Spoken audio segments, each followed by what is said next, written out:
Spectrum cable boxes sometimes get stuck in limited mode, meaning you can only access basic channels. This usually happens because the box loses authorization, there's a signal problem, or an issue with your account. Don't worry, you can usually fix this yourself. The main solutions are reauthorizing the box and refreshing it. Reauthorizing confirms you have the service, and refreshing restarts the box to clear any glitches. As of October 2025, Spectrum is pushing users towards their TV app to avoid these issues, but cable boxes still experience this problem. We'll show you how to resolve it.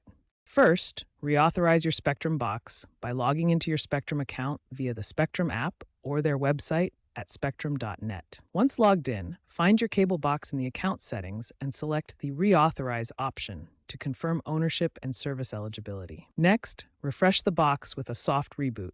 Unplug the box from the power outlet for 30 to 60 seconds, then plug it back in. If that doesn't work, try a hard reset by holding the power button on the box while also holding the reset button.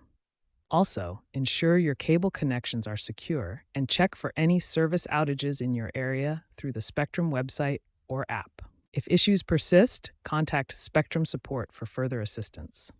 By following these steps, you can typically restore full channel access and resolve the limited mode issue.